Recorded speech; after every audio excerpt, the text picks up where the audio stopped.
Irene Bumbacher ist Meditations- und Traumalehrerin und Physio- und Traumatherapeutin.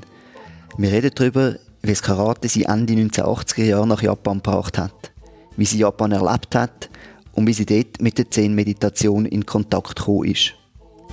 Wir reden über ihre Weiterbildung in Traumatherapie und die zentrale Rolle vom Körper in diesen Ansätzen.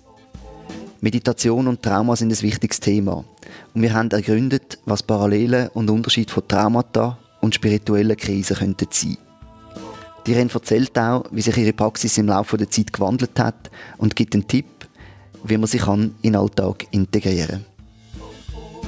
Willkommen zur Meditationsszene Schweiz. Ich bin Lukas Wittmer. Heute rede ich mit der Irene Bumbacher. Irene ist Meditations- und Traumalehrerin und wohnt in Bern. Sie ist ausgebildete Physiotherapeutin und hat den Beruf lang in Anstellung und mit einer eigenen Praxis ausgeübt. Seit 1995 ist sie auch als Shiatsu-Körpertherapeutin und seit 2009 als körperbasierte Traumatherapeutin tätig. Sie hat unter anderem Aus- und Weiterbildung in Somatic Experiencing und integraler somatischer Psychotherapie gemacht. Seit 1989 meditiert sie in verschiedenen buddhistischen Traditionen und mit verschiedenen LehrerInnen. Sie gehört zum Gründungsteam vom Zentrum für Buddhismus in Bern und ist von 2007 bis 2011 vom Fred von Almen zur Meditations- und Traumalehrerin ausgebildet worden. Irene, danke vielmals, dass du da gekommen bist für das Gespräch. Gerne.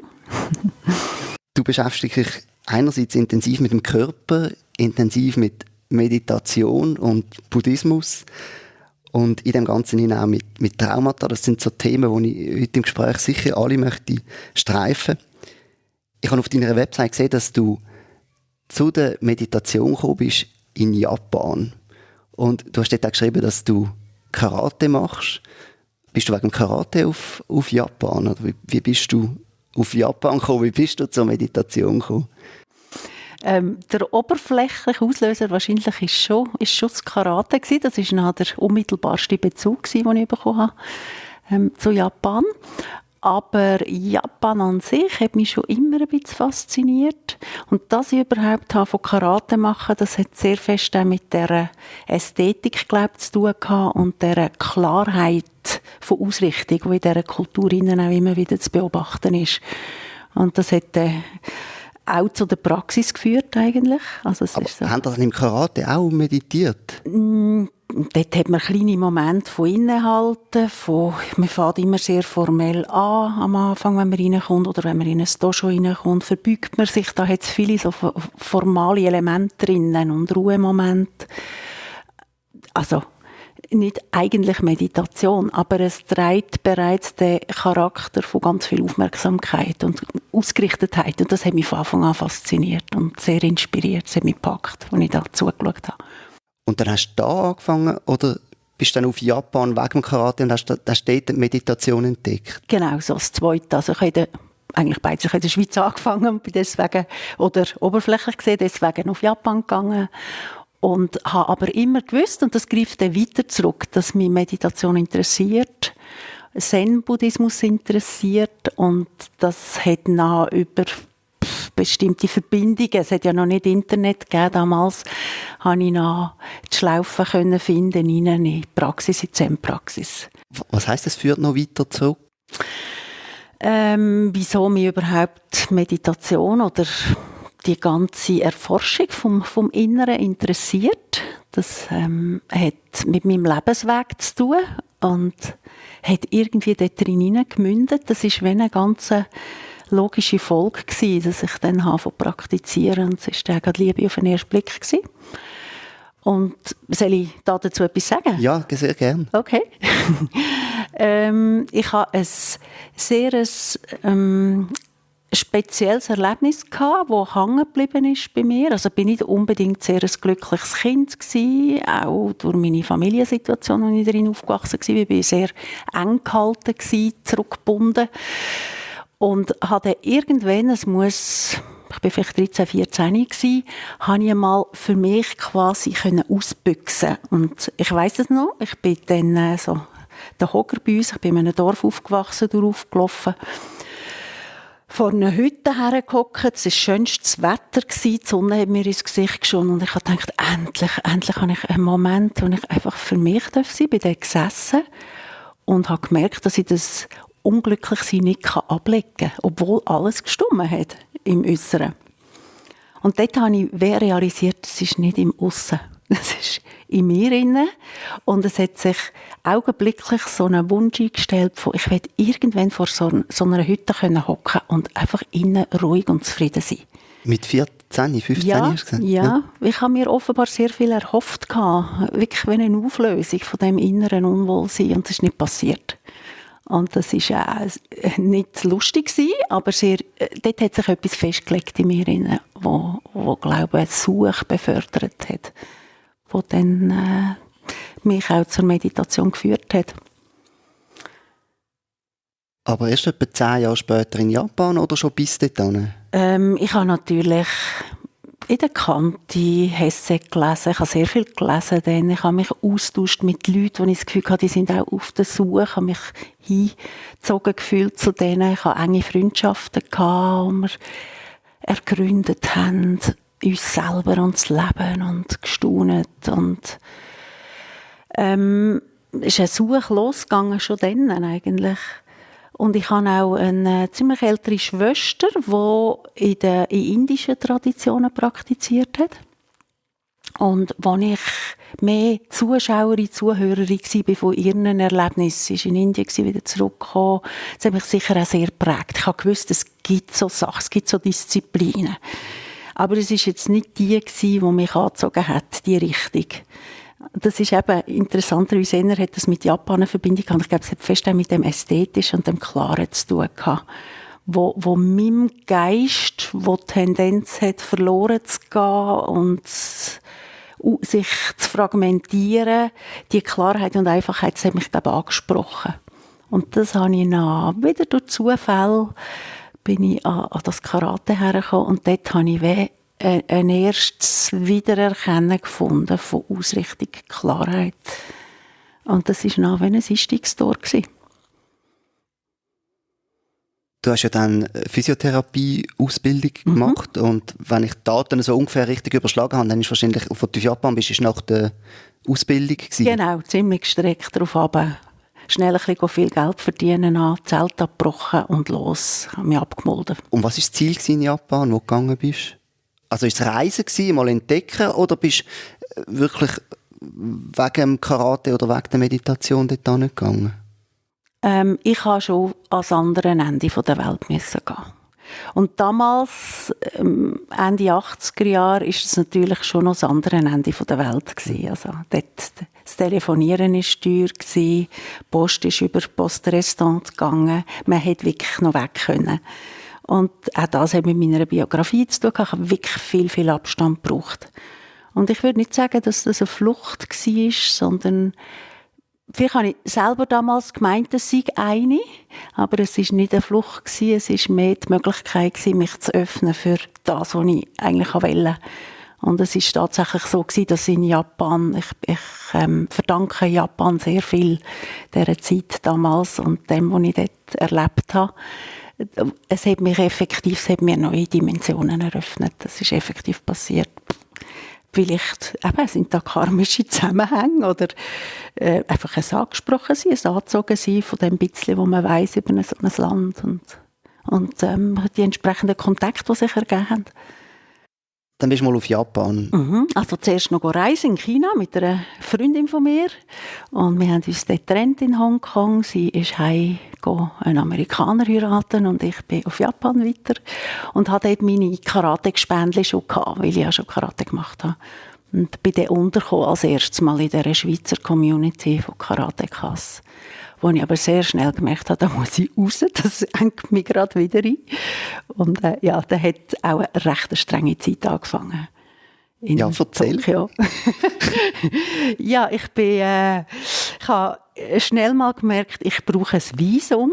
Ich habe von schwarz arbeiten, dass ich mich über Wasser halten konnte, Nachtarbeit machen und habe aber gleichzeitig schon probiert, an ein Visum zu kommen, meine Papiere eingereicht, sehr viel Unterstützung von meinem Sensei, von meinem Karate-Lehrer. Und dann hatte ich, glaube ich, einfach Glück gehabt, weil ich mit einem älteren Schweizer Karateka auf die Immigration konnte und dann den Stempel quasi, ich würde jetzt mal sagen, auf dem Trittbrett mitbekommen habe. Und dann konnte ich bleiben, konnte arbeiten und habe auch wieder Geld verdient, weil ich kein Geld mehr hatte. Und dann eben das Zweite war, dass ich ein bisschen verwacht bin, weil ich das Gefühl hatte, so jetzt will ich da, eben, ich habe ja meine Freiheit gesucht. Und dann habe ich gemerkt, ich bin unglaublich abhängig von Guarantors. Also ich habe Leute gebraucht, die schon für das Visum, den Visumsantrag, die gebürgt haben für mich. Dann habe ich gemerkt, eine Wohnung selber finden und sei es noch irgendein Loch, braucht man auch wieder einen Guarantor. Man muss Schlüsselgeld 3-mal zahlen. Also es hat sich sehr als schwerer herausgestellt, als ich gedacht habe. Aber irgendwie ist das alles gegangen. Ich habe immer auch eben sehr viel Glück gehabt, gute Unterstützung. Aber es war auch hart gewesen. Also ich habe mich phasenweise nicht sicher gefühlt. Ich bin in der Nacht beschattet worden, 1 Meter von meinem Bett weg. Also ich hatte auch eine schwierige Zeit, wo ich so nervlich an meine Grenzen gekommen bin. Also 1 Meter von deinem Bett weg, das ist jetzt, das klingt jetzt wirklich sehr gefährlich. Ja, Japan kann man insgesamt ja sagen, ist nicht wirklich ein gefährliches Land. Also die Leute haben doch eine gewisse Zurückhaltung, aber das war sehr unangenehm gewesen. Also es war eine Baracke mit 3 Zimmern vom 1. Stock und hatte dort ein Zimmer gehabt und ein Holzwändchen und neben mir war offenbar eine andere Figur, die crazy war, die immer gelacht hat die ganze Nacht. Und es ist Sommer und Tokio im Sommer ist super heiß und ich habe mein Fenster offen gehabt, das auf ein Dächchen raus ist. Und ich bin mir schon die Geräusche von meinem Nachbar gewöhnt und habe auf die so geachtet und bin so halbdämmernd und höre aber plötzlich Geräusche, die nicht zu ihm gehören, die näher sind. Und habe meine Augen aufgemacht und ich liege da so mehr oder weniger nicht bekleidet und eben der Meter neben mir hockt der auf dem Fenstersims. Ein anderer, nicht er. Nicht mein Nachbar, ein anderer, der hochgeklettert ist und mich beobachtet hat im Schlaf. Aber ist das einfach irgend so ein Spanner gewesen, oder ist das wirklich, also irgendwie von der Regierung oder etwas gewesen? Nein, irgendeine Einzelmaske, die mich da exotisch gefunden hat als Ausländerin. Aber es hat mir schon, natürlich, es hat mir wenn noch so ein bisschen den Rest von Heimat weggezogen, von sicher sein. Es hat mich schon, da sind wir beim Thema Trauma, es hat mich schon gerade ein bisschen erschüttert dann. Und, aber es ist noch auch weitergegangen. Ich habe wirklich Unterstützung immer dort, wo ich es gebraucht habe. Und es ist nur besser geworden. Und habe auch eine entsprechende Wohnsituation neu gesucht und gefunden. Und ja, ist dann gut geworden. Und als was hast du geschafft? Ich habe bei Berlitz Deutsch unterrichten. Und das war sehr interessant. Wir konnten in Tokio umeinander reisen, weil wir als Deutsch-Department sind wir relativ klein waren und mussten die Schule nachreisen. Und das sind die wirklich goldigen Jahre in Japan, wo alles nur Opsi gegangen ist. Und wir gute Arbeit hatten und gut verdient haben. Und also das hat noch geklappt. Da bin ich noch irgendwann angekommen. Und dann hast du neben dem Arbeiten Karate trainiert? Genau. Ich war ja auf einem Kulturvisum mit dem Karate und habe 4-mal in der Woche am Abend, und das war wirklich der ganze Abend, Karate-Training an verschiedenen Orten in der Stadt, an 2 verschiedenen Orten, viele Reisen verbunden damit. Und dann habe ich aber gleichzeitig gewusst, ich will in einen Zen-Tempel und habe eine Adresse gehabt, bin dort hin und habe an meinen Karate-Sensei gefragt, ob ich einen Abend weniger kommen darf, weil die anderen verbleibenden 2 Übungen musste ich für Berlitz reservieren, dass ich dort überhaupt arbeiten konnte. Die haben schon genug Rücksicht genommen. Das sind die begehrten Stunden am Abend. Und dann hat er mir das freigelassen. Also hat das auch unterstützenswürdig gefunden. Und dann habe ich angefangen zu praktizieren. Immer am Montag bin ich in den Tempel. Und wie war das? Man hört ja immer so die Geschichten, wenn man in Japan an einen Zen-Tempel klopft und dann machen sie mal die Türen auf und sagen, bei uns gibt es gar nichts zu erfahren, bei uns gibt es gar nichts. Und dann musst du eine Woche auf den Stegen knündeln und dann können sie dann reinlassen. Wie hast du das erlebt, als du dort angeklopft hast? Das war nicht ganz so romantisch oder die Türen sind überhaupt nicht verschlossen gewesen. Das war ein öffentliches Angebot gewesen. Ich weiss eigentlich auch gar nicht mehr. Doch klar, eben über die eine japanische Freundin habe ich von dem vernommen, die dort auch schon war. Und ich bin da einfach mal gegangen und es hat dann noch kaum Ausländer gehabt. Ein Franzose hat es dann mit der Zeit noch gegeben. Es war alles auf Japanisch, Hände und Füße, aber das ist gegangen. Irgendwie habe ich mich einfach visuell orientiert und war sehr willkommen gewesen. Und der Abt von dem Kloster, der Hirano Roshi, das ist für mich ganz eine wichtige Figur geworden, wo ich dann schon gemerkt habe, aber nicht so bewusst, dass der unglaublich wichtig ist für mich, weil der ist so freundlich gewesen und so liebevoll und etwas, was immer war, immer am Schluss von dem Abend, ist er zum Ausgang von dem Kloster gekommen, von den Gebäulichkeiten, und hat einfach alle Zeit von der Welt gehabt und mit uns, die da bei ihm waren, an diesem Abend noch geredet oder ist einfach da gestanden und hat gewartet, bis wir zum Tempeltor rausgehen vom Platz und hat noch gewunken. Jedes Mal. Und das war sehr rührend für mich. Und das sind alles Faktoren, die ich dann, glaube ich, einfach gebraucht habe.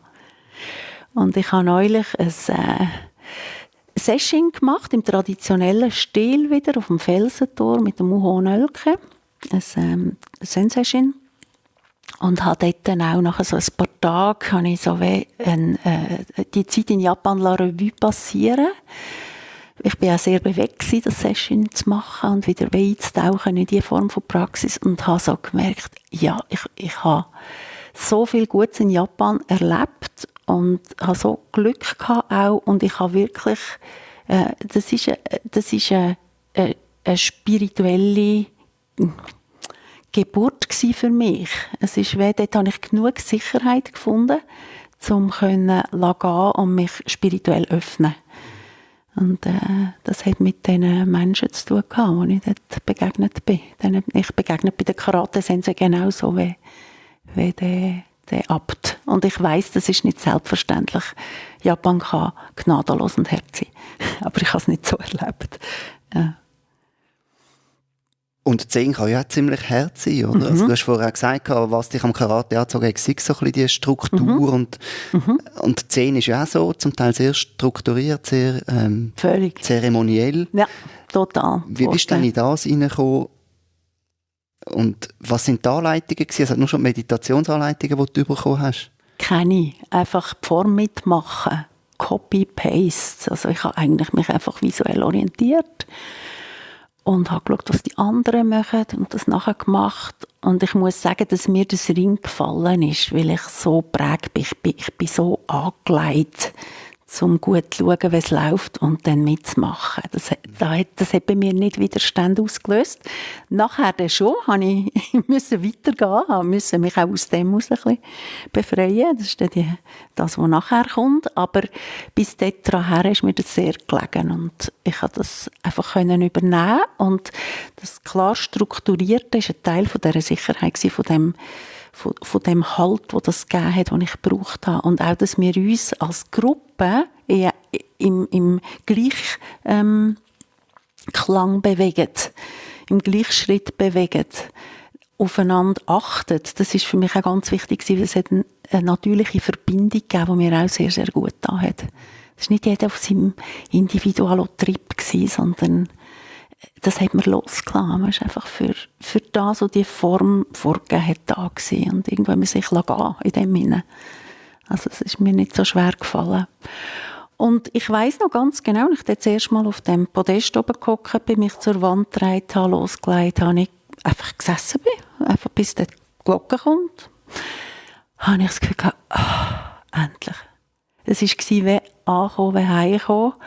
Und endlich Zeit haben und über den Rahmen hinein zu sein, wo ich mich gehalten fühle, wo es nur um das geht, um einfach das, was in mir innen ist und das Leben, das sich wie auf dem Reissbrett präsentiert hat, vor meinem inneren Erleben, mit dem zu sein und das anzuschauen. Und das hat mich von Anfang an einfach fasziniert und es war wie ein Ankommen. Und dann hast du immer diesen Abend gemacht, hast du gesagt. Hast du dann in Japan angefangen? Ein bisschen, ja. Ich habe dann ziemlich gleich mal ein erstes Session gemacht, weil ich bei nach etwa 3-4 Monaten, weniger, 2, 3, habe ich einen Monat Auszeit genommen bei der Sprachschule, um zu reisen, im schönen Herbst in Japan, und bin einen Monat reisen und unter anderem ist eines von diesen beiden Hauptklöster von der Sodo-Sen Richtung, nach Eheji und bin dort vorbei. Und das ist wirklich, eben, wie gesagt, es hat kein Internet gegeben. Ich habe gewusst, man kann dort wahrscheinlich so Session machen. Und ich bin mal angereist, angeklopft, buchstäblich dort beim Entree und gefragt, ob ich das komme. Und dann hat es geheißen, ja, in 5 Tagen gibt es eins. Und dann habe ich eine Fackel bekommen, wo drauf steht, und der Volllotus. Das sind Prärequisiten, das musst du können. Und ich so, das angeschaut, okay, ich habe mich angemeldet, bin auf den nächsten Hocker rauf, schauen, ob ich das kann, hersitzen. Und bin dann wieder abgereist, ein paar Tage noch rumreisen und wieder zurückgekommen für das Session, das knapp 3 Tage gedauert hat. Und dann habe ich das Session gemacht und das ist ein ganz wichtiges Erlebnis für mich gewesen. Inwiefern? Also möchtest ja, gern. Das hat eigentlich mal als erstes die Frage beantwortet, die ich dann vor dem Hütli innerlich hatte. Oder den Wunsch gestillt, von zur Ruhe kommen können, was gut ist. Und lustigerweise über das gar nicht Angenehme, weil ich starke Blockierungen im Rücken hatte. Also das hat mich dann zu selber Zeit sowieso schon länger belastet. Ich hatte wirklich starke Schmerzen gehabt. Und in diesem Session habe ich halt man bewegt sich sehr wenig, Messer im Rücken gehabt. Es war wirklich hart gewesen. Und du kannst ja nicht einfach ausbüchsen, du musst drinbleiben in diesem Förmchen. Das habe ich gemacht, mich irgendwie dort durchgebracht. Und das hat so eine starke Konzentration wahrscheinlich abgesetzt oder gebraucht, dass ich einfach sehr konzentriert war. Halt aufgrund von Schmerzen, aber als ich dann aus dem Ganzen rausgekommen bin und wieder im Zug gesessen bin, Richtung Kyoto, habe ich festgestellt, bin ich einfach unglaublich gelassen gewesen. Es ist wie, hey, es ist alles gut. So, wie ich es immer wollte. Und zum Glück ist das passiert, weil ich dort am Potenzial geschnuppert, das wir haben, und gemerkt, es ist wirklich innen, es gibt einen Weg in die Richtung. Das ist wahrscheinlich der Anfang, aber die Richtung ist klar. Und das hat ein grundlegendes Vertrauen in mir geschaffen, das bis heute gültig ist oder anhaltend in Bezug auf innere Praxis, auf die Praxis. Und spannend ist, wenn ich jetzt das so höre, das ist eigentlich ohne grossen philosophischen Überbau. Ja, völlig. Das war ja wirklich einfach das Erleben gewesen und nicht irgendwie noch eine Lehre, die darüber doziert worden wäre, sondern es war wirklich einfach ein Erlebnis und ein Erleben gewesen. Genau, null und nichts Überbau. Und das hat auch wieder sehr gut gepasst, weil ich bin super katholisch aufgewachsen. Ich war eine der ersten weiblichen Altardienerinnen gewesen. Sehr viel in der Kirche, mindestens 3-mal in der Woche. Und dort ist man ja in der katholischen Kirche mit Dogmen berieselt und Glaubensansprüchen. Und das ist etwas, was ich schon von frühester Kindheit gemerkt habe, das kann ich nicht.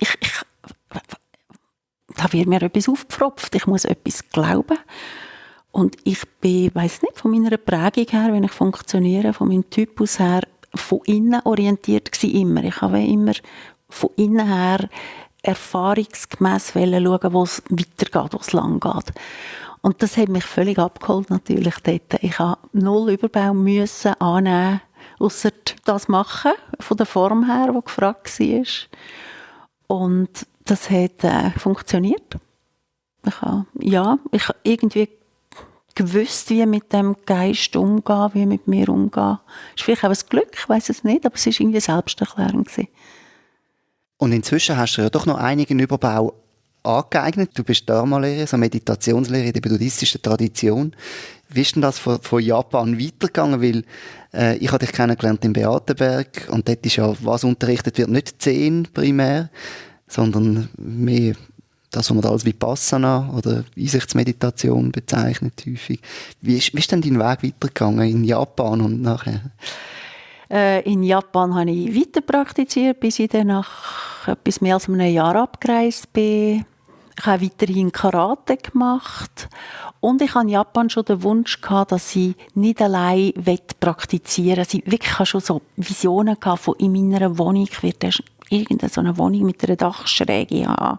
Und am Sonntag kommen Gespänli und wir sitzen miteinander.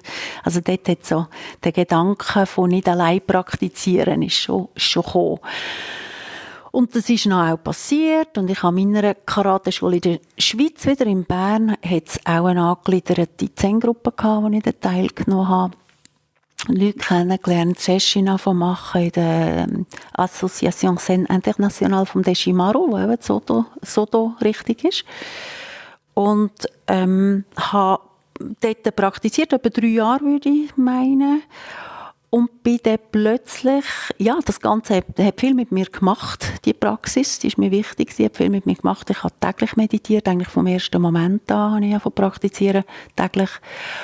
Und das hat bei mir natürlich die Büchse der Pandora aufgemacht, logischerweise. Kann ja fast nicht anders. Also mein Innere hat sich angefangen mehr zeigen. Und ich bin an starke Emotionen hergekommen. Und dann hat mir das Wort Kargen ist mir im Weg gestanden. Ich habe angefangen Fragen haben. Dann habe ich gewusst, wie mit dem umgehen. Also der therapeutisch schauen. Und gleichzeitig wollte ich an den spirituellen Weg weitergehen. Und dann ein weiterer sogenannter Zufall. Ich treffe eine Person, die ich noch mit ihr zusammengelebt habe, die selber im Kloster Dhammapada in Kandersteg, das ist eine thai-buddhistische Richtung, schon praktiziert hat. Und die hat gesagt, komm doch mal mit, das ist so ein bisschen, wahrscheinlich ein bisschen soft für dich, aber komm doch gleich mal mit. Und ich bin mitgegangen und genau das Softe, nämlich der warmherzige Kontakt und die Worte, die man findet für Dharma, und das hat dann gepasst. Und dann bin ich dort hängen geblieben. Ab dem bin ich ins Kloster Dhammapada auf Kandersteg, und das ist in den 90er Jahren für mich so ein bisschen meine spirituelle Heimat geworden. Da habe ich natürlich sehr viel mehr Inhalte bekommen, die Lehre erklärt bekommen, Fragen haben, ergründen. Das hat dann auch sehr, aber da bin ich dann offen gewesen für Hypothesen. Nach wie vor musste ich nicht glauben, ich konnte es überprüfen in der eigenen Erfahrung. Und hast du dann im Dhammapada einen bestimmten Lehrer gehabt, oder wie war das gewesen? Oder sind es verschiedene Lehrer gewesen? Es sind verschiedene gewesen. Es hat immer gewechselt. Es ist im Gegensatz zum Zen, wo es ja eine Rolle spielt, den Kontakt zu einem Lehrer, Lehrerin zu haben, was ich nie hatte, ausser eben dort in Japan, ohne übergrosse Worte, ist in dieser Richtung, in dieser Praxisrichtung ist eigentlich das Dhamma, das, wo man sich darauf trifft und wo austauschbar von irgendjemandem vermittelt werden kann. Das sind verschiedene Mönche, die dort oben gelebt haben und unterrichtet haben. Und dann bist du 2000 bei den Mitgründerinnen vom Zentrum für Buddhismus in Bern. Mhm. Also das ist ja nochmal ein Schritt, von das quasi aufnehmen, um auch wirklich das nachher anfangen, Grundlagen schaffen, dass andere Leute auch davon profitieren können. Was hat dich zu dem bewegt? Auch das ist sehr organisch gegangen. Das ist aus diesen häufigen Wochenenden im Dhammapada herausgewachsen, dass ich dort Leute getroffen habe von Bern, eine Frau auch, die mit mir zusammen dort häufig praktiziert hat. Und wir haben gefunden, komm, es hat es vorher schon mal gegeben, aber dann gerade nicht mehr. Wir tun doch die Stadtgruppe in Bern reaktivieren zusammen. Ganz niederschwellig. Wir haben es dann bei ihr daheim gemacht und ich mag mich noch erinnern, ich habe mich zuerst so ein bisschen gesträubt wegen der Verpflichtung, jeden Mittwochabend. Und trotzdem haben sie es gemacht. Und dann war das erstaunlich leicht für mich, weil ich es gerne bekommen. Wir haben auch die Mönche eingeladen für Teachings auf Bern. Nach ein paar Jahren, war es ein kleines Grüppchen, nach ein paar Jahren hat sie dann das nicht mehr bei sich daheim wollen und ist überhaupt in eine andere Richtung auch unterwegs gewesen. Und dann habe ich weiter geschaut, wo wir her können. Und wir haben dort Untermiete in einem tibetischen Zentrum. Und haben dann dort die Gruppe hergebracht und die hat angefangen zu wachsen. Und das ist auch wieder ein sogenannter Zufall. In dieser Zeit ist die Dhamma-Gruppe Schweiz, wo das heutige Beatenberg-Zentrum der Ursprung ist von dem. Die Gruppe hat auch in Bern so eine Praxisgruppe gehabt. die ist dann zu uns gekommen, weil die nicht mehr so zufrieden waren an diesem Ort oder irgendwie hat sich das dort aufgelöst, was sie bislang praktiziert haben. Und noch wichtige Leute von der Ayakema-Richtung. Die sind auch plötzlich angeklopft an dieser Garage. Das ist eine Nonne, die in Süddeutschland genau. ein Kloster oder Zentrum hatte. Genau, Metta Viharan, das Buddha-Haus. Genau. Und die Leute sind sind alle in der gleichen Gruppe zusammengekommen. Das ist ein Glücksfall für Bern, dass es das so fokussiert hat, auch, dass es nicht verschiedene Gruppen gibt, die eigentlich das Gleiche machen, aber nicht miteinander reden oder überhaupt einfach alle ihr Eigenes machen, sondern dass wir in einer Gruppe uns gefunden haben.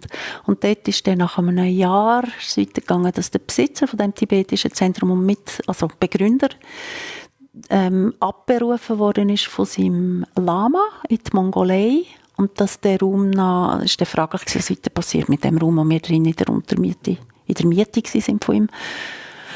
Und dann haben wir das gefunden, wir müssen das erhalten und haben dann andere Gruppen noch gesucht, dass wir das finanziell auch stemmen können, aber auch mit der Idee, ein traditionsübergreifendes Zentrum zu machen. Und so ist das noch entstanden. Ist immer noch ein bisschen einzigartig in der Schweiz, oder? Also es gibt ja in anderen Städten auch Gruppen, aber ich glaube, so wirklich mit festen Räumen und so ist Bern immer noch sehr einzigartig. Vielleicht. Basel hat natürlich auch einen festen Raum. Basel hat auch einen. Genau. Ja, Genf auch, das Zentrum von Schönaus natürlich, wie man Kirti. Ja, also es gibt etwa 3. So in dieser Art jetzt von den Theravada-Richtungen. Ja. Und unseres ist insofern vielleicht schon speziell, dass es explizit definiert die Traditionen. Also wir sind ja auch noch überhaupt nicht eng in unserer Ausrichtung, in unserer Vipassana-Gruppe. Aber wir sind doch eine Vipassana-Gruppe und es gibt 10 Gruppen, jetzt gibt es dann noch eine Thich Nhat Hanh-Gruppe, es hat früher noch andere Gruppen gegeben, tibetische auch, dass wir die unter einem Dach vereinen und uns das ein Anliegen ist. Und auch eine gewünschte Signalwirkung, hoffe ich, hat. Nein, ich weiss, es ist so. Die Leute schätzen das, da läuft man nicht in einen Dogmatismus hinein, wenn man dort anklopft, an diesem Zentrum. Ja, jetzt ist das immer noch, jetzt ist das seit 23 Jahren und ja, hoffentlich noch ein bisschen länger. Und inzwischen bist du auch noch Dharma-Lehrerin geworden, du hast die Ausbildung gemacht beim Fred von Almen von 2007 bis 2011. Das heisst ja, du hast quasi, was man vielleicht vorher als intensives Hobby kann bezeichnen, zu einem Teil von deinem Beruf gemacht mit dem, oder? Was hat dich zu dem Schritt bewogen und wie hast du den erlebt? Also ich bin verschrocken, als ich da angefragt wurde. Das ist nicht einfach, oh ja, auf das habe ich gewartet, das will ich jetzt. Es ist mir grad, ich bin in einer beruflichen Orientierung, ich habe gewusst, ich muss etwas verändern. Die Physiotherapie auch verlassen. Und dann ist die Anfrage noch gekommen, das hat mich ziemlich zu Sätzen gebracht und vor allem auch, weil ich so ein höchstes Ideal von der Lehre habe. Ich glaube, noch heute. Und dann meine eigene Praxis, wo ich ja weiss, wie sie aussieht, an dem Messen kann natürlich, wenn man dort die Aufgabe hineinwächst, das zu vermitteln, kann ein Hindernis sein oder einfach schlicht zu beeindruckend sein. Und dann habe ich halt so ein bisschen Salamitaktik gemacht. Ich habe das angenommen, aber mich innerlich nie unter den Druck gebracht, von ich muss jetzt Dharma-Lehrerin werden. Ich habe gedacht, ja, beim Dharma will ich ja sein, bei dieser Lehre und bei der Praxis. Ich werde da sicher sehr viel profitieren können. Aber was dann daraus wird, will ich mir offen lassen. Und so bin ich so ein bisschen einfach vortastend reingegangen und habe mitgemacht und bin reingewachsen. Also es hätte da eine Entwicklung gegeben. Mittlerweile tue ich fast nur noch das machen, ja. Du sagst, du machst jetzt fast nur noch das, aber auf dem Weg dorthin, du hast Ausbildung als Physiotherapeutin gemacht zuerst und dann hast du verschiedene Weiterbildungen gemacht. Immer sehr körperzentriert, oder vieles sehr körperzentriert. Wie ist es zu dem gekommen, so der Bezug der Zusammenhang von Körper und Meditation? Hast du das extra ineinander gewoben oder hat sich das so ein bisschen zufällig ergeben? Das hat sich schon zufällig ergeben. Also, ja, natürlich auch nicht unbedingt. Da hat es schon Gründe gegeben, wieso ich dort gelandet bin. Aber es hätte auch können sein, dann in dieser beruflichen Neuorientierung, wo ich eben angefragt wurde für die Schulung beim Fred von Almen, von ihm. Dort bin ich auch in Vorlesungen gegangen und habe mir überlegt, ob ich noch Psychologie studiere. Und habe mich dann eben für das Dharma entschieden. Und dann aber gleichzeitig, ich habe gewusst, dass ich das Fuder überladen, habe ich gewusst, jetzt will ich aber gerade auch noch eine Schulung in einem traumatherapeutischen Verfahren, konkret in dem sehr körperbezogenen. Und das hätte schon einen Grund gehabt, dass es so körperbezogen muss sein, weil ich mir davon versprochen habe, und ich habe auch schon gewusst von meinen Tätigkeiten als Körpertherapeutin, dass das etwas Verankerndes hat, etwas mit sehr konkreter Wahrnehmung zu tun hat. Und ich habe jetzt das Gefühl, wenn ich jetzt da mehr auch in einen kognitiven Überbau von der Lehre hineingehe mit dem Fred von Almen, dann brauche ich den Gegenpol. Also insofern war es schon eine bewusste Wahl gewesen. Dort ist sie dann sehr bewusst geworden. Und ja, dann habe ich das nebeneinander machen. Das war ein bisschen viel, aber ich bin heute sehr, sehr froh, dass ich das gemacht habe, weil mich das immer ein bisschen auch im Körper weiter verankert hat. Ja, es ist noch spannend, weil es gibt ja Satipatthana Sutta, die 4 Grundlagen von der Achtsamkeit oder Übungsfelder von der Achtsamkeit. Und der erste ist ja der Körper. Und da gibt es ja diverse verschiedene Praktiken, also so Unterpraktiken, die man dann dort machen kann. Also nur mal achtsam sein, in was für einer Lage sich der Körper befindet, oder Atem, oder ja, es wird dann auch für uns zum Teil ein bisschen exotisch, wenn man alle Körperteile durchgeht. Wie viel sind es? Über 30, gell? 30, gell? Ja, genau.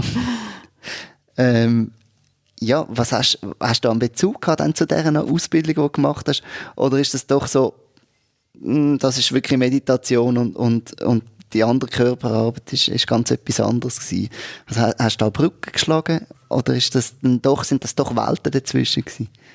Das war meine geheime Mission innerlich, oder mein Interesse, muss besser so sagen, ist aus dem Interesse herausgewachsen, natürlich da Brücke zu schlagen.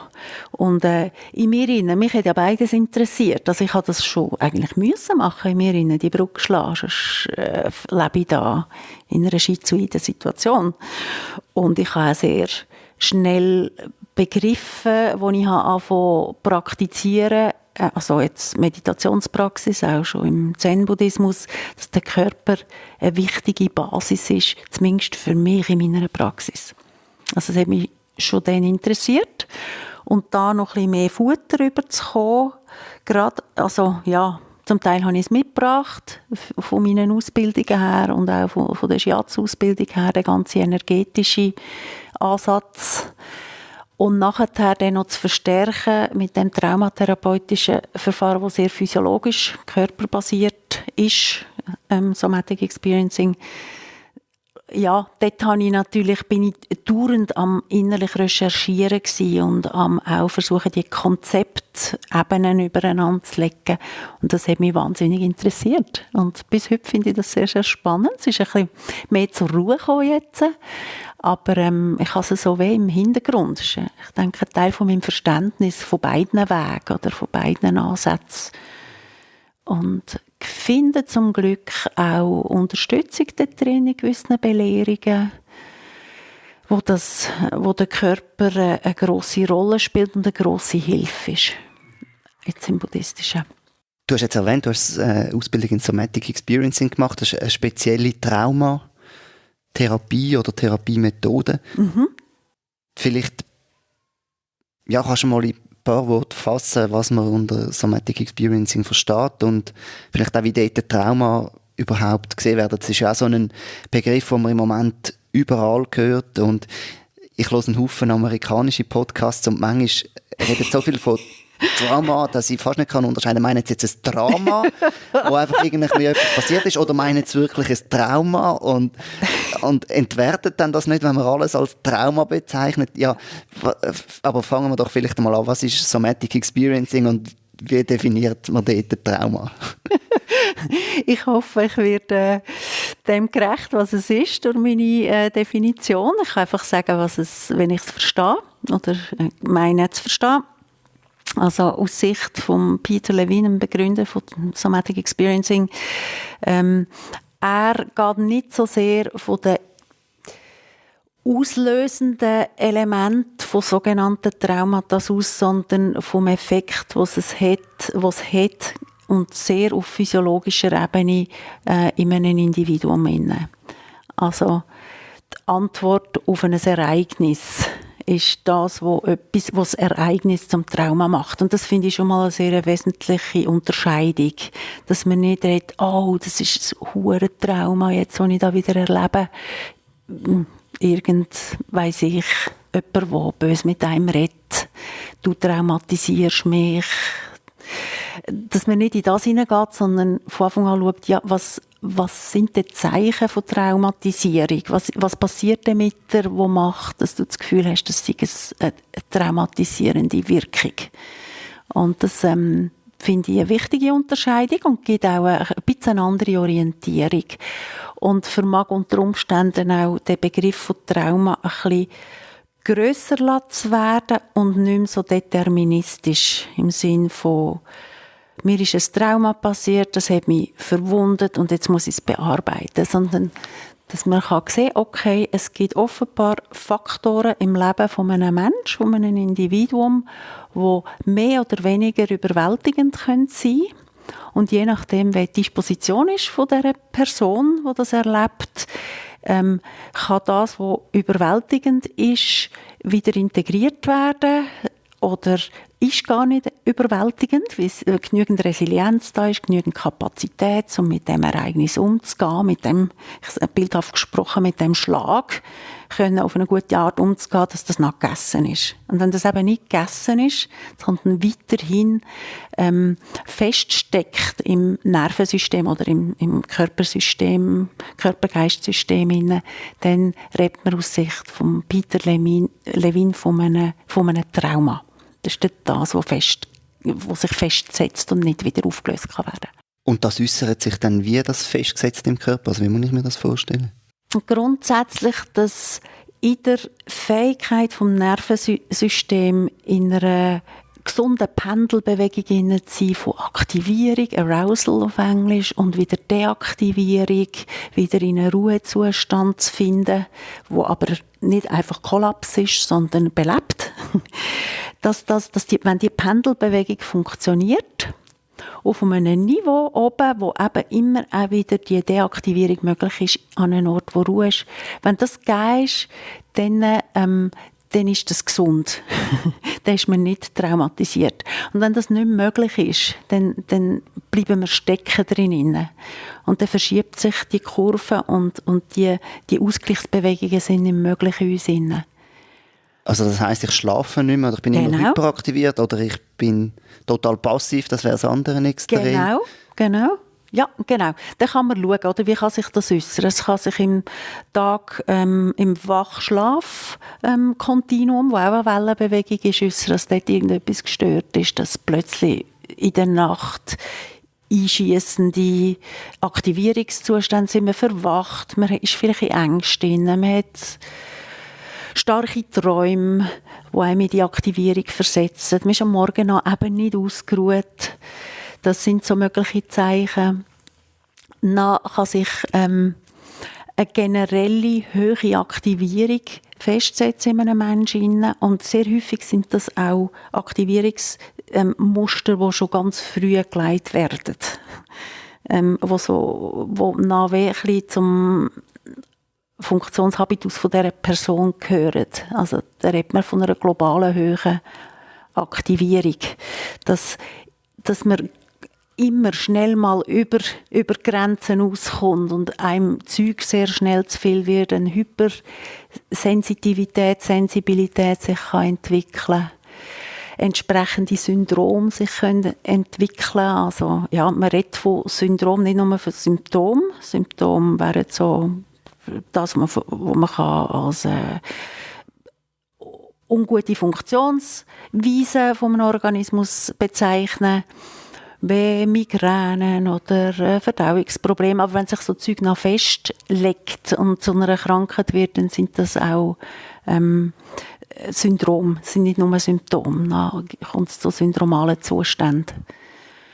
Und ja, all das, was unser Vegetativum betrifft, und wenn das lange andauert, wenn dort nicht mehr Regulierungsfähigkeit drinnen ist, dann kann sich das chronifizieren und so schwerwiegenden Erkrankungen führen.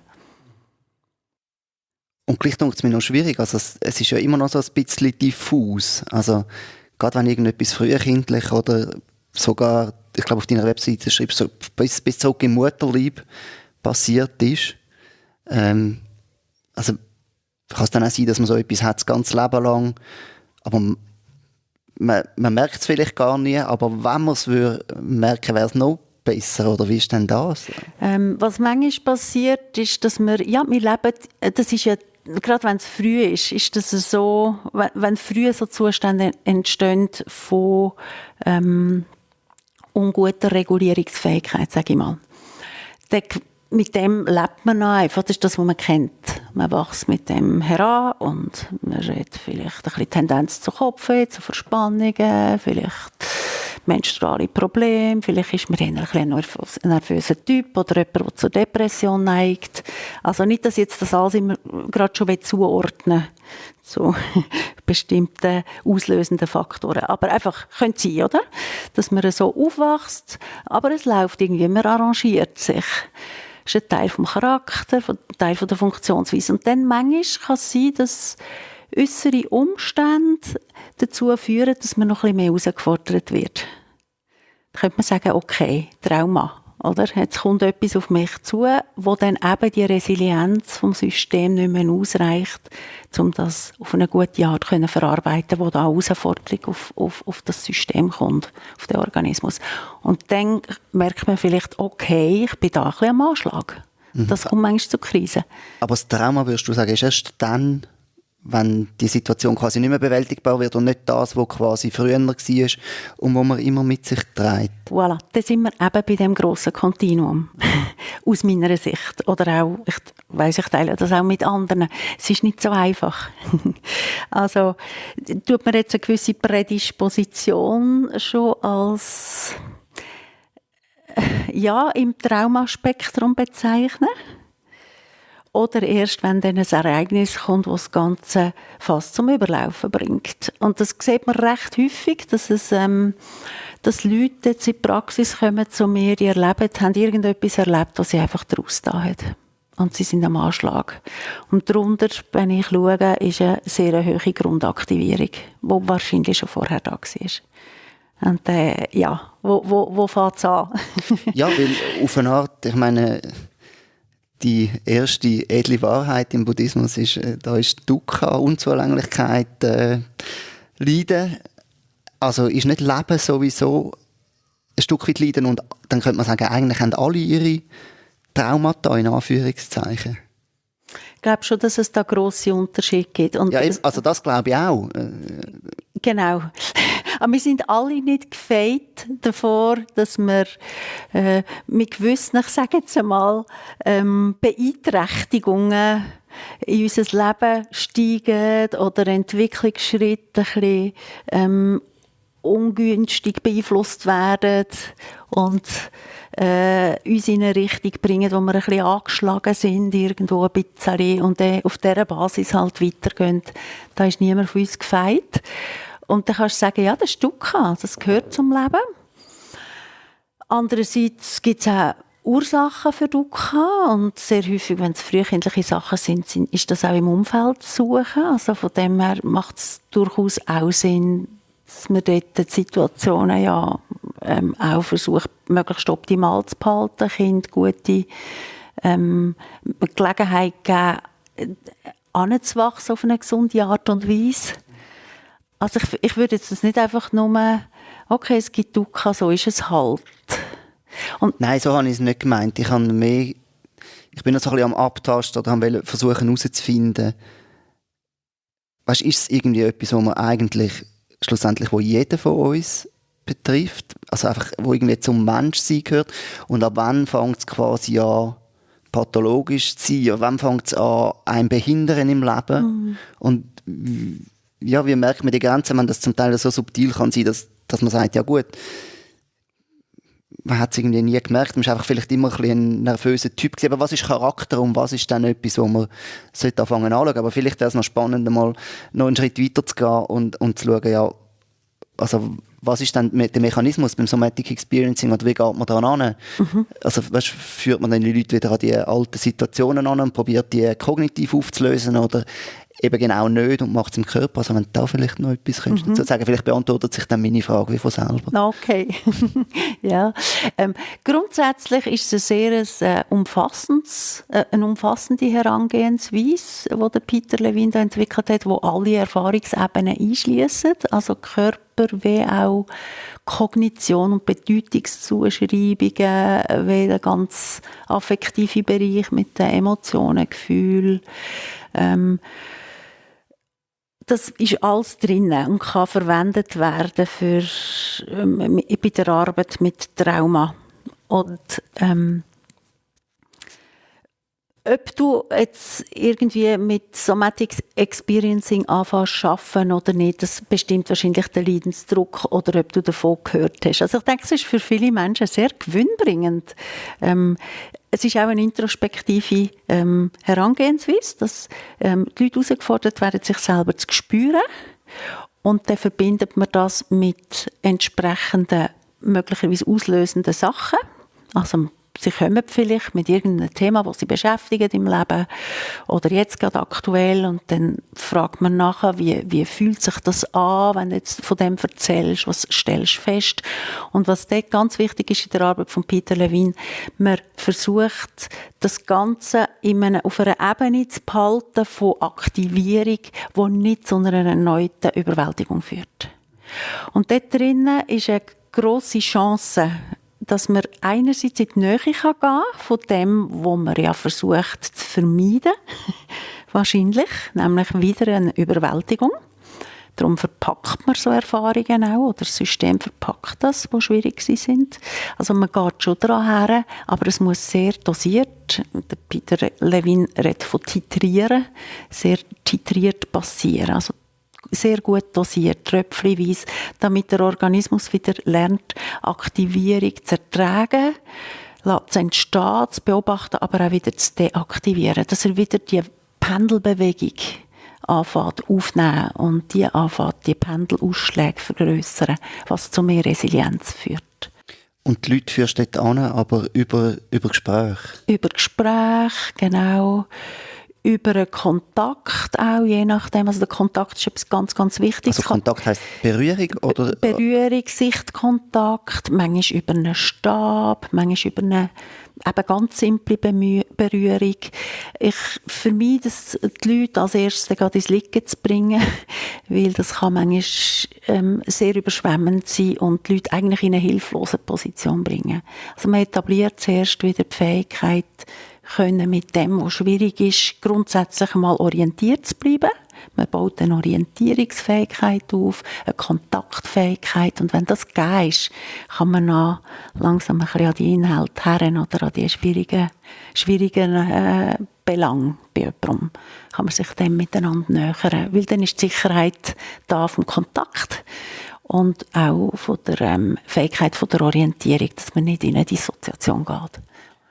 Und wie lange geht so etwas? Also ist das wie eine Psychotherapie und es geht über Jahre? Oder kann das auch sein, dass man zu dir kommt und dann sind das irgendwie ein paar Sessions und dann hat man ein Trauma mal so bearbeitet, dass vielleicht nicht mehr weitere Sessions braucht, sondern dass man allein weitermachen kann? Wie sieht das aus? Sehr unterschiedlich. Es ist ein edukatives Verfahren, wo die Leute auch wirklich Handhabe bekommen für sich selber, sodass sie ihre eigene Aktivierung auch messen und beurteilen können. Sie können die mehr und mehr vermerken.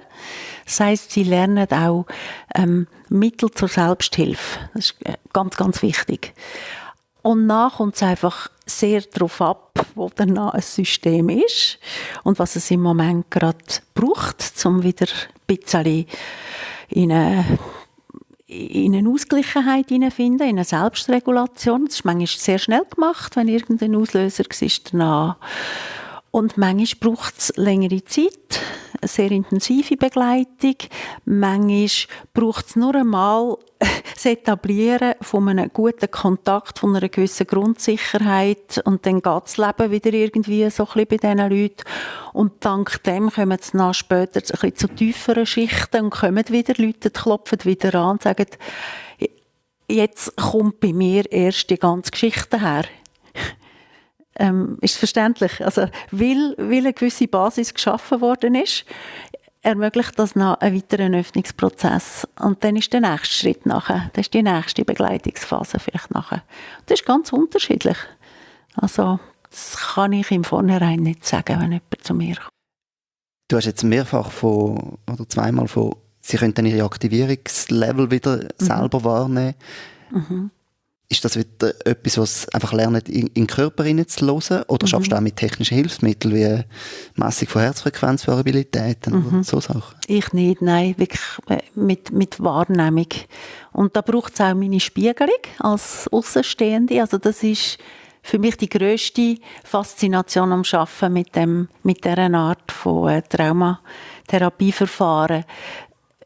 Ich bin am Beobachten vom Nervensystem von der Person, die vis-à-vis von mir ist. Ich versuche Zeichen zu lesen, die ich von außen sehe. Und man sieht relativ viel. Mit ein bisschen Erfahrung am Anfang habe ich gar nichts gesehen. Und jetzt sehe ich ein bisschen mehr und ich könnte wahrscheinlich noch viel mehr sehen. Und die zu lesen und von dort her ein bisschen zu wissen, zu tracken, wo die Person ist. Und versuchen dort auch Feedback zu geben. Ich habe jetzt den Eindruck, wie ist das für dich? Und so weiter. Also ich bin auch ein bisschen spiegelnd unterwegs. Und darum ist meine eigene auch Reguliertheit oder Fähigkeit zu regulieren ist ganz, ganz entscheidend in der Arbeit mit der anderen Person. Weil die spiegelt sich ja auch in mir rein, von sich aus ihr Nervensystem, spiegelt sich auch bei mir. Und kann ihr vielleicht das Erlebnis geben von der von sich können regulieren und dann weise ich darauf hin. Und so lernt die Person, wenn eine Klaviatur von Aktivierungszuständen, sie fängt an zu merken, das ist höhere Aktivierung, jetzt ist es aber ganz anders, ja stimmt, jetzt fühle ich mich breiter, offener, okay, ja, wow. Und das ist ein Lernprozess und da versuche ich auch darauf hinzuweisen und Möglichkeiten zu geben, dass das erfahren kann werden. Und das ist eigentlich etwas, um es auch wieder auf Meditation zurückzubringen, wo man in der Meditation ja lernt, oder? Wenn man einmal anfängt hinzusitzen, in seinen Körper hineinhört, genau anschaut, eine gewisse Konzentration aufbaut durch die Kontinuität vom Anschauen, dann merkt man ja dort auch so, eben die Regulierung und wie der Körper schwingt und tut und immer wieder anders empfunden wird. Und dann gibt es ja eben auch bei der Meditation, dass Sachen aufkommen, wenn man irgendwie die Konzentration, wenn man das mal ein bisschen hat, wenn es ein bisschen ruhig ist, dass auch da Traumata können irgendwie wieder raufkommen. Was ist deine Erfahrung mit Meditation und Traumata? Das ist ja so, dass eigentlich so die Achtsamkeit ist jetzt wirklich überall, sehr viele Leute haben angefangen zu meditieren. Und darum muss ja nur schon von der schieren Masse der Leute, die meditieren, dort auch ein Prozentsatz darunter haben, der traumatisiert ist. Was sind da deine Erfahrungen? Ich lasse mir auch immer wieder sagen, dass die früher eben auch schon gegeben hat. Die durch die Meditationspraxis in ein bisschen kritische Zustände hineinlaufen können. Also es hat es offenbar früher auch schon gegeben, gerade auch, weil natürlich Leute in extremen Situationen in Indien am Reisen auf einen super intensiven Meditationsschwiegekurs gegangen sind und da hat es ausgesteindelt. Also das hat es früher auch schon gegeben. Gut, aber ich glaube, da würde ich noch zwei Phänomene irgendwie dann vielleicht getrennt betrachten. Das eine, das sind einfach irgendwie spirituelle Krisen und es steindelt einem aus. Also man könnte vielleicht dann auch schauen, wo liegt für dich die Abgrenzungen. Und das andere ist wirklich quasi Retraumatisierungen auf bestehende Trauma. Und natürlich gibt es dann eine Überlagerung, aber vielleicht muss nicht alles das Gleiche sein. Wahrscheinlich weiss ich jetzt noch nicht, wie du das genau voneinander unterscheidest. Ja, ich meine, es gibt, wenn man sagt, irgendwie 5-15% der Leute in so einem deutschsprachigen Raum, habe ich Zahlen gesehen, die haben irgendeine psychische Herausforderung, ein psychisches Problem, das latent da ist und was gar nichts davon wissen. Wenn die anfangen zu meditieren und dann auf eine gewisse Schwelle treffen, dann kann es sein, dass das vorher kommt. Oder? Das wäre für mich so wie die erste Kategorie. Und eine zweite Kategorie ist vielleicht das auch jemand, der super stabil ist, überhaupt keine psychische Vorbelastungen hat, auf einem spirituellen Weg irgendwann in sehr schwierige Situationen hineinkommt, die aber nicht durch irgendeine Vorbelastung da sind. Kraft des Weges. Ja, einfach genau, weil die spirituelle Krise, wie man es in der Literatur bei den Mystikern gesehen hat. In verschiedenen buddhistischen Traditionen gibt es das ja auch. Also es gibt ja dann, wenn man die burmesische Tradition anschaut, Dukkhajanas, also die Stufen, wo du wirklich so ein bisschen im Seich steckst, könnte man sagen. Es gibt glaube auch bei tantrischen Praktiken gibt es Warnungen, wenn man irgendwie Techniken falsch anwendet, dass dann gar nicht gut kommt. Aber da kannst du eigentlich sagen, das kann auch jemandem passieren, jetzt mal angenommen, der nicht psychisch vorbelastet ist. Das sind so ein bisschen wie zwei Lager, die ich sehe. Und zuerst müssen wir vielleicht mal wundern, bei denen, die psychisch vorbelastet sind und gerade durch Traumata, also muss man aufpassen, wenn man anfängt zu meditieren heutzutage. Oder auch, wenn ich jetzt irgendwie Leute treffe und die sagen, du meditierst, finde ich spannend, würde ich auch mal noch gerne ausprobieren. Also muss ich mir Gedanken machen, ob ich jetzt an einer Person sage, ja, da nimm die App und probiere mal. Aber ich denke, nein, sollen probieren. Und wir können es nicht vermeiden, weder früher noch jetzt, dass es eine Herausforderung kann sein, sich selber zuzuwenden. Und natürlich ist es sehr, sehr hilfreich, wenn das eine Lehrperson, sofern die Person mit Lehrenden schafft, wenn die ein bisschen ein Gespür dafür hat, was könnte kritisch werden, wo eben die Zeichen ein bisschen lesen kann, wo jemand drinnen ist. Das ist sicher sehr, sehr hilfreich. Und wo dann auch in dem Moment kann begleiten oder kann die Unterscheidung machen, die du jetzt dargestellt hast, wo wirklich kann sehen, nein, das ist jetzt eine spirituelle Krise, die ein Teil vom Weg ist. Oder, okay, da kommen wir jetzt an Inhalte her von deiner Biografie, die schwierig sind. Aber meiner Erfahrung nach, was ich ein bisschen erlebt habe, ist, dass niemand von uns so wahnsinnig rein ist und optimalste Voraussetzungen hat, sondern dass wir alle unsere biografischen Päckchen haben, unsere Verknotungen, unsere Bereiche, wo wir eben nicht so schön rumwellen in unserem Nervensystem, was uns kann am Schopf packen. Das ist meine persönliche Erfahrung. Und dass die, wenn wir wirklich ernsthaft praktizieren, irgendwann auch adressiert werden. Und sonst machen wir eine Bypass-Meditation. Da gehen wir irgendwie drum herum. Und ich glaube wirklich, dass jeder Teil von uns Platz haben in der Praxis. Das heisst, irgendwann geht es um eine Integration auch von diesen Bereichen. Und ist jetzt das eine spirituelle Krise oder ist das eine Retraumatisierung, die passieren könnte? Ich weiss es nicht. Ist mir eigentlich persönlich ein bisschen gleich. Weil die Frage ist, gelingt es in dem Moment, Ressourcen zu mobilisieren, die in dieser Phase unterstützend sind und welche sind hilfreich?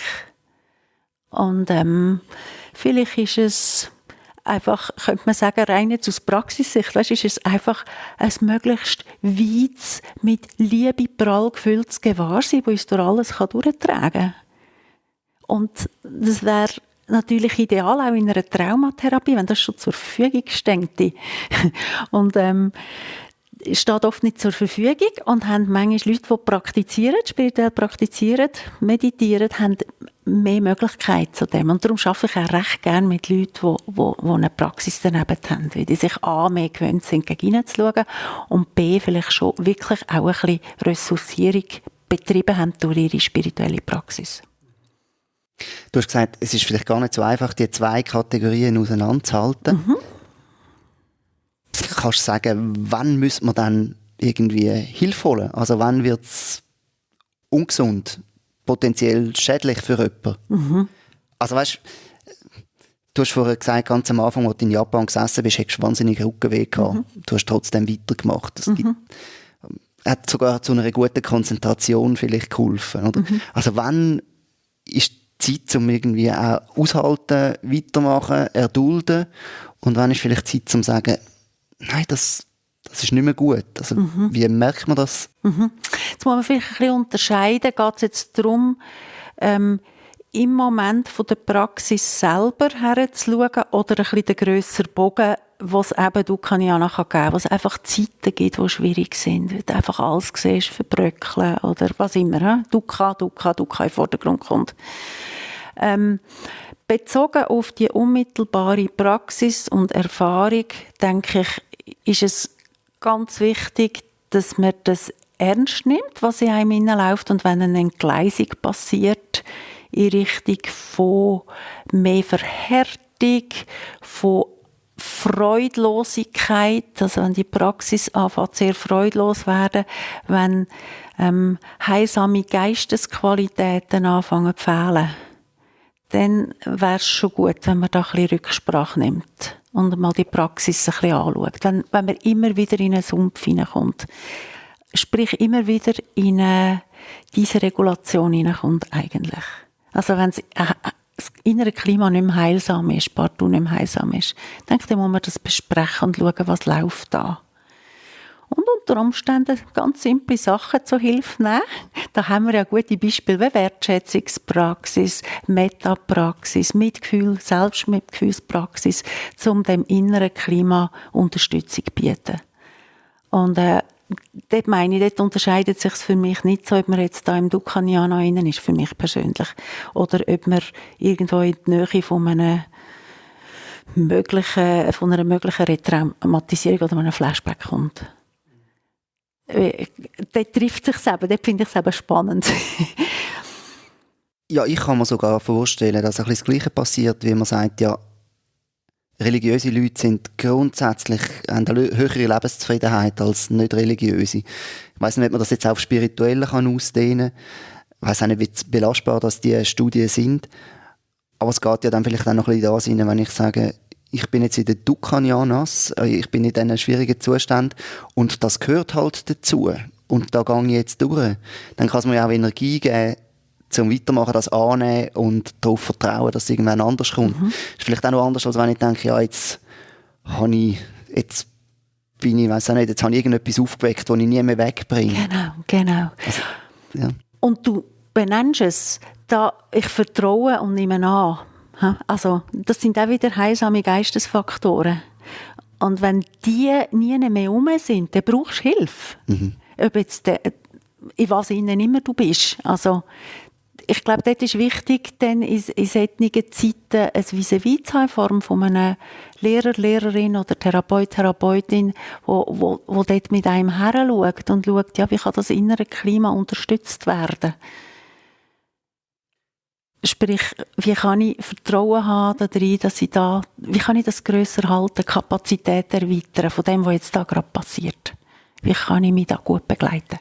Und wenn du das jetzt so sagst, ja, da braucht es dann die Hilfe eben von einem Lehrer, von einer Therapeutin, dann denke ich schon, das ist wahrscheinlich noch schwierig, das in einem kurzen Meditationsleiterinnen-Kurs zu lernen, oder? Das braucht dann schon ein bisschen mehr. Also, an was für Leute würdest du da wenden, oder wo findet man die Leute? Die Lehrenden, die da Bescheid wissen. Genau.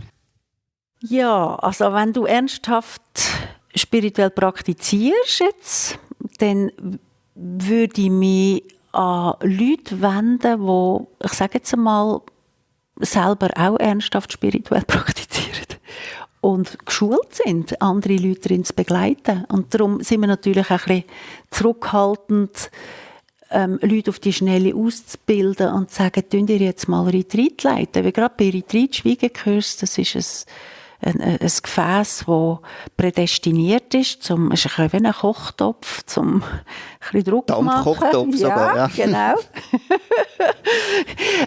Dort muss man dann schon ein bisschen wissen, wie umgehen, wenn da allenfalls solche Sachen kommen, oder?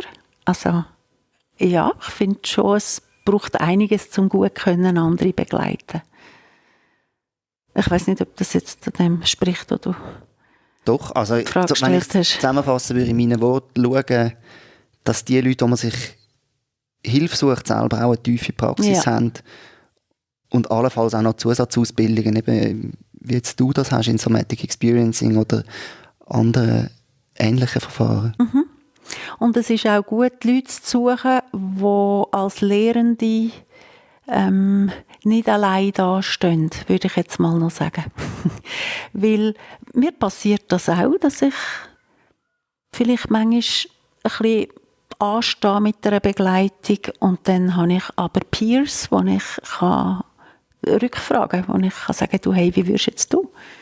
Oder dass wir uns, wenn wir einen Kurs geben, besprechen, wenn noch immer etwas auftaucht. Also, dass man dort nicht das Gefühl hat, dass ich weiss gerade alles oder ich kann das einschätzen. Ich kann das immer und ewig einschätzen. Ja, ich finde, das ist ja auch der Wert von Traditionen und von Sangha, auch von lehrenden Sangha. Also Gemeinschaft, ja. Gemeinschaft, genau. Dass man dort vielleicht, wenn man jetzt ernsthaft am Praktizieren ist, schaut, ja, wem tue ich mich da anvertrauen und ist die Person auch eingebettet in eine grössere Gemeinschaft.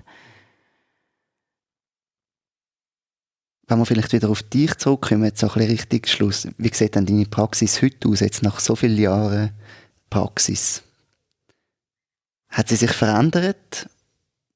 Oder sitzt du noch fast wie im ersten Mal 10 einfach da und geniessest die Stille? Oder? Ja, das sind viele Phasen passiert, geschehen. Meine Praxis hat sich sehr verändert und das hat ja im Prinzip damit zu tun, wo man mit sich selber steht, zu was dass man Vertrauen hat und Zuflucht nimmt und wie beweglich man das haltet. Und ich habe mir mehr oder weniger habe ich es geschafft, das beweglich zu behalten und mich nicht irgendeiner Praktik verschreiben, wenn sie für mich nicht mehr stimmt. Also was meinst du mit dieser Praktik? Bestimmte Meditationstechniken oder Traditionen oder, genau, beides. Oder alles? Okay. Genau. Also ich wäre einfach nicht der Typ und ich habe das nicht gefunden, wo mir alles abdeckt, was ich brauche, für selber weiterzuwachsen, behaupte ich jetzt mal. Und ich habe auch in verschiedenen Traditionen praktiziert und habe die zum Teil auch geprüft, ob die etwas für mich könnten sein. Ich habe gemerkt, traditionell tibetische Herangehensweisen sind, für die bin ich nicht so gemacht. Das ist mir jetzt grosse. Das hat mir eine grosse Vielfalt, da verliere ich mich drin. Es sind auch Praktiken, die nicht so zu mir sprechen. Das muss direkter sein, unmittelbarer mit meiner Erfahrung gerade zusammenhängen. Und dann bin ich selber natürlich durch innere Entwicklungen durchgegangen, und ich meine Praxis habe müssen anpassen durch Stresssituationen, wo ich selber in die Nähe gekommen bin von Flashbacks, wo ich auch haben müssen schauen, wie gehe ich jetzt mit dem um, aber auch ganz viel können lernen und dann meine Praxis haben müssen anpassen und auch ganz es hat mich auch Bescheidenheit gelehrt und tut mich weiterhin und Vorstellungen unterminiert, respektive ausgeräumt, was Praxis ist.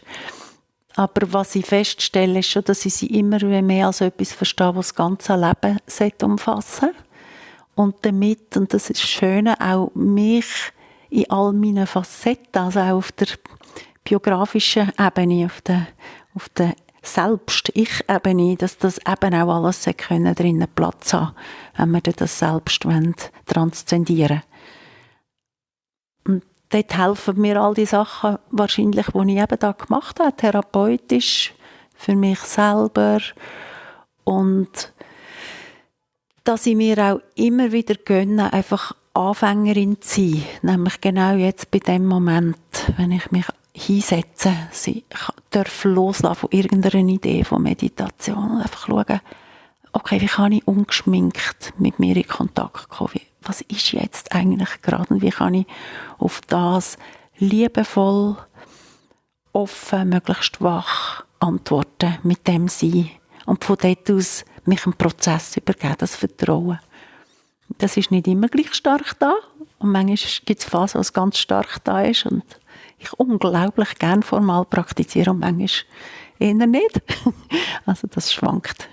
Und wenn du sagst, manchmal eher nicht, also dann kann es sein, dass es mal Tage, Wochen, Monate gibt, wo gar nicht sitzt formal, oder machst du es trotzdem, aber einfach nicht so gern? Beides. Also ich habe die formale Praxis nie ganz aufgegeben. Ich musste sie aber auch umschreiben. Ich hatte eine lange Zeit gehabt, jetzt nicht mehr so, aber wo ich sehr schlecht geschlafen habe und meine Praxis vor allem in der Nacht stattgefunden hat, auch im Liegen. Und dann einfach am Morgen, ich nicht gewohnt habe, können aufstehen und als erstes hersitzen. Das hat mich wirklich aus dieser formalen Situation herausgerissen. Und dann habe ich sie umgeschrieben. Dann habe ich halt geschaut, wie kann ich praktizieren. Gleichwohl. Und tief praktizieren. Und natürlich habe ich auch mehr und mehr versucht, noch den Alltag zum Übungsgelände zu machen. Und wirklich von Moment zu Moment Achtsamkeit in den Alltag hineinzunehmen. Einfach, ja, letztlich immer wacher zu sein und immer mehr mitzukriegen. Das ist dann nicht so die formale Praxis, aber manchmal hätte die mehr übernommen. Und ich glaube, die ist genauso wertvoll und wichtig für die Integration von dem Ganzen und Kontinuität. Und manchmal ist dann die formale Praxis wieder sehr viel wichtiger. Also das schwankt auch über die Jahre geschaut. Praxis in den Alltag hineinbringen, finde ich immer so einen schönen Gedanken, aber auch einen hohen Anspruch. Hast du da einen Tipp, wie man das macht? Oder wie du machst, kann ganz persönlich auch sein. Dort kommen wir vielleicht wieder zurück auf den Körper. Also auf die ganz simplen Anleitungen in der Satipatthana, der ersten Grundlage von der Achtsamkeit, von einfach wissen, wenn der rechte Fuß führen geht, wissen, wenn der linke Fuß führen geht, wissen, wenn der Kopf dreht, wissen, wenn etwas gesehen wird.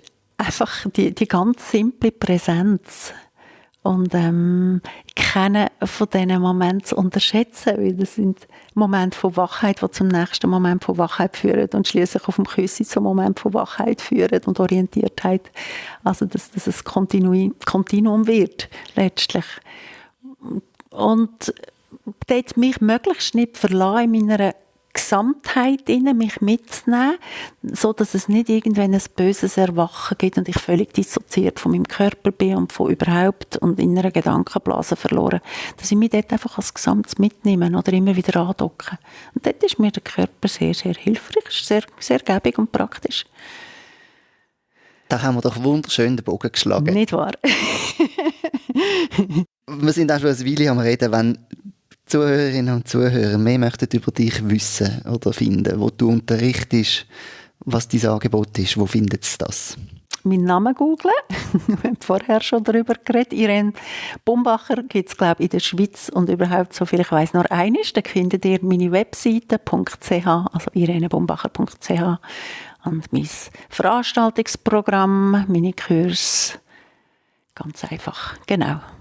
Es steht auch dort, dass du bei Somatic Experiencing oder so im Moment keine Kapazität hast, zum Leute zu nehmen. Genau. Das können wir vielleicht auch noch ganz sagen, wenn es stimmt noch immer. Es ist leider immer noch so, weil ich ja auch reduziert habe mit meinem Praxisangebot. Ja. Also therapeutischen Praxisangebot. Aber man kann dich in Kursen und Retreats immer wieder erleben. Sehr gerne, ja. Wunderbar, Irene. Ich danke dir ganz herzlich für das Gespräch. Sehr gerne. Merci vielmals fürs Interesse und das angenehme Gespräch mit dir, Lukas. Danke vielmals. Das war Meditationsszene Schweiz, ein Podcast von mir, Lukas Wittmer. Die Links zu dieser Folge findest du in den Shownotes oder auf www.meditationsszene.ch. Ich freue mich über deine Gedanken zu dieser Folge, über Kontaktmöglichkeiten auf der Website oder auch direkt bei Spotify. Super hilfreich ist für mich auch, wenn du eine Bewertung hinterlässt, dort wo du deine Podcasts hörst. Und natürlich noch viel mehr, wenn du deinen Freundinnen und Freunden weiterempfiehlst. Eine gute Zeit und bis zum nächsten Mal.